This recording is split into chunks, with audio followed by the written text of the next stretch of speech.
Hi, everyone, and welcome to The Explainer. Today, we are breaking down a seriously fascinating briefing that perfectly captures this giant, complex collision of Australian defense policy, internal politics, and, as we've seen lately, some very sudden global economic pressures. We're pulling all of this directly from a really detailed interview with Defense Minister and Deputy Prime Minister Richard Marles. We're going to see exactly how all these moving parts fit together like a giant, high-stakes puzzle. So, here's our quick roadmap for today. We'll start with the AUKUS submarine investment, then move to managing national security risks, hit fuel supply and prices, and finally look at that sudden U.S. tariff. All right, let's dive right in with Section 1, the AUKUS submarine investment. $4.6 billion. That is a massive number, right? Well, that is the initial investment Defense Minister Richard Marles just announced. It's totally dedicated to building the submarine construction yard at the Osborne Naval Shipyard in Adelaide. And actually, to put that scale into perspective, when you add it to their earlier commitments, this is just one piece of an expected $30 billion total investment to build this facility over time. It's a massive financial cornerstone for the AUKUS security pact between Australia, the UK, and the US. You know, you don't just write a multi-billion-dollar check and expect a nuclear-powered submarine to magically appear in the water the very next day. It's a huge physical transformation that has to happen first. And that begins rapidly. We're talking the first construction sheds arriving over the next year.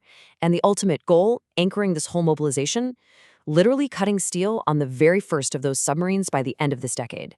It's an incredibly tight, ambitious timeline.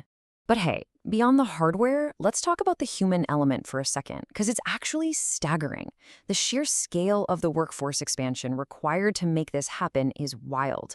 Right now, there are around 1,000 people actively building the construction yard at Osborne. But as this project really ramps up, that workforce is projected to quadruple. 4,000 workers. That's a whole lot of jobs being created right there. Now, naturally, an investment this giant inevitably brings on the political heat. There have been whispers of internal Labour Party divisions over the pact, but Marles points straight back to the National Conference in Brisbane to shut that down entirely. He noted that after a full, robust debate, 3/4 of the conference floor supported AUKUS, so they're leaning heavily on that foundational endorsement as they push forward with the build. Okay, moving right along to Section 2, Managing National Security Risks. Back on the home front, there is some really intense political friction right now regarding the potential return of citizens involved in foreign conflicts, specifically ISIS fighters. So we've got two clear sides here. On one hand, one nation is proposing to join forces with the coalition to enact much tougher new counter-terrorism laws. On the other hand, the government is holding firm to their current strategy. Richard Marles is defending their framework, stating absolute confidence in Australia's existing world-class intelligence levers, rather than immediately rewriting the rulebook. So what exactly is the government relying on? Well, when pressed on specific tactics for managing these returnees, especially with that push for tighter laws, Marles leans heavily on this existing tool, the Temporary Exclusion Order. It's essentially a strong legislative lever used to strictly control the return of specific individuals.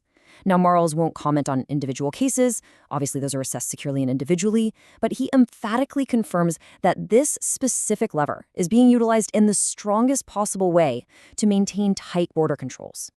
Let's pivot our focus globally for Section 3, Fuel Supply and Prices.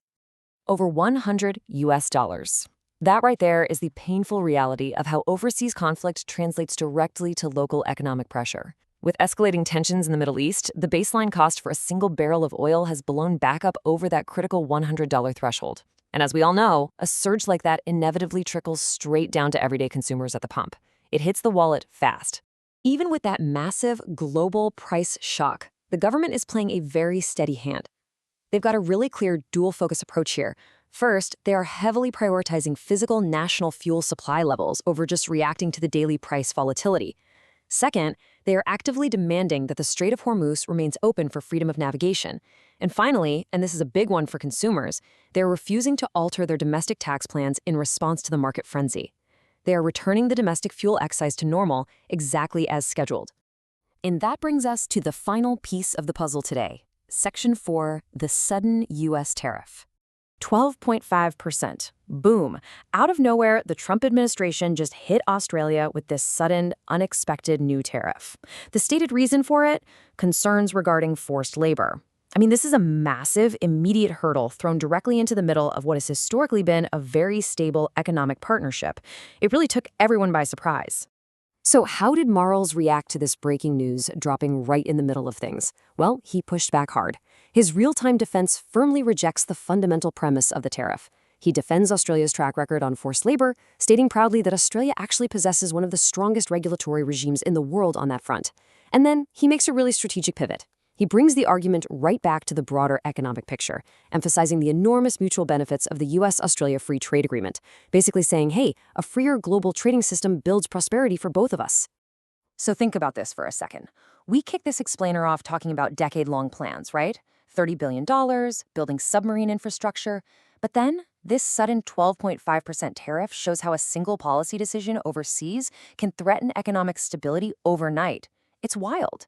It really forces us to ask, how will this abrupt move reshape the global free trade landscape going forward? And honestly, how can nations effectively plan their defense futures when international trade rules can just be rewritten in an instant?